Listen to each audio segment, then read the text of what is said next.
প্রিয় ভিউয়ার্স, আসসালামু আলাইকুম। অডিয়েন্সদের বহুকাঙ্ক্ষিত চাওয়া অ্যাডমিট কার্ডের সাথে যেন পরীক্ষার রুটিন থাকে। আজ আমি একটি শ্রেণীর পরীক্ষা রুটিন কাস্টমাইজ করে দেখাবো এবং বিস্তারিত আলোচনা করব, আপনারা সাথে থাকবেন। এখানে দেখতে পাচ্ছেন যে পরীক্ষা রুটিন 3টি বিষয়ের নাম উল্লেখ করা আছে। আমরা আরো কয়েকটি বিষয় কিভাবে যোগ করব বা আমরা চাইলে এই পরীক্ষা রুটিনকে আমরা কাস্টমাইজ করে নিতে পারবো। উপরে যে বাটন আছে সেখানে ক্লিক করার পরে আমরা কাস্টমাইজ বাটনগুলো পেয়ে যাব।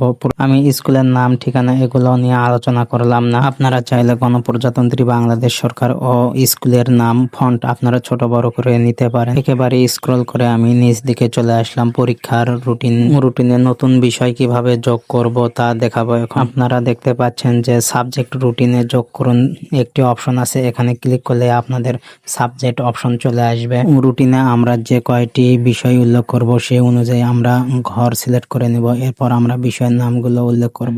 বিষয়ের নাম, তারিখ ও বার এবং সময় আমরা উল্লেখ করে নেব। কোন পরীক্ষা কোন সময় হবে তা নির্দিষ্ট করে উল্লেখ করব। সম্পূর্ণ কাজ শেষে আপনারা চাইলে সংরক্ষণ বা ডিফল্ট হিসেবে সংরক্ষণ বাটনে যে কোনো একটি বাটনে ক্লিক করলে আপনার তথ্যটি সংরক্ষণ হয়ে যাবে।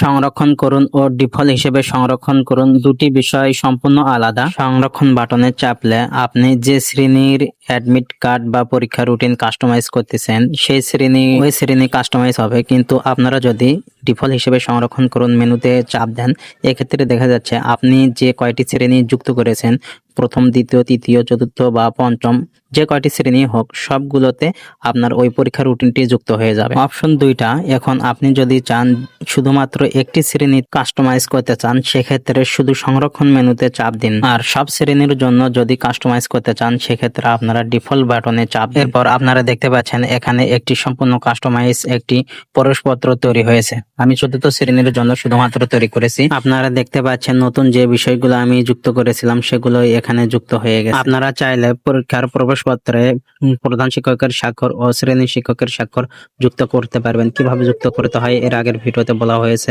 এবার অডিয়েন্সদের ফিডব্যাক আলোচনা। এক স্যার বলেছেন পরীক্ষার সময়সূচির কাছে তিনি নির্দিষ্ট করে সময় উল্লেখ করে দিতে চান, যেমন 10টা থেকে 12টা। এক্ষেত্রে আমি বলতে চাই প্রবেশপত্র বা রুটিনে যেহেতু পরীক্ষা সম্পর্কে আলাদা সময়সূচি দেওয়া আছে, এক্ষেত্রে আর নতুন কোনো সময়সূচি দেওয়ার প্রয়োজন পড়ে। দ্বিতীয় আরেকটি পরামর্শ ছিল প্রবেশপত্রে যে ওয়াটারমার্ক আছে, আসলে এটি আমিও খুঁজে পাইনি। কি প্রবেশপত্রে যেহেতু প্রতিষ্ঠানের নাম সবকিছু উল্লেখ আছে, এক্ষেত্রে ওয়াটারমার্ক দেওয়ার কোনো প্রয়োজন পড়ে। অ্যাডমিট কার্ড প্রিন্ট প্রিভিউয়ে আমি দেখেছি এখানে A4 কাগজে ল্যান্ডস্কেপ করে 2টি প্রবেশপত্র বের করা যাবে, কিন্তু এক স্যার বলেছেন এখানে 4টি প্রবেশপত্র বের করতে চান। এক্ষেত্রে আমি বলবো আসলে অ্যাডমিট কার্ডের সৌন্দর্য নষ্ট হয়ে যাবে। আশা করি সবাই বুঝতে পারছেন। ধন্যবাদ।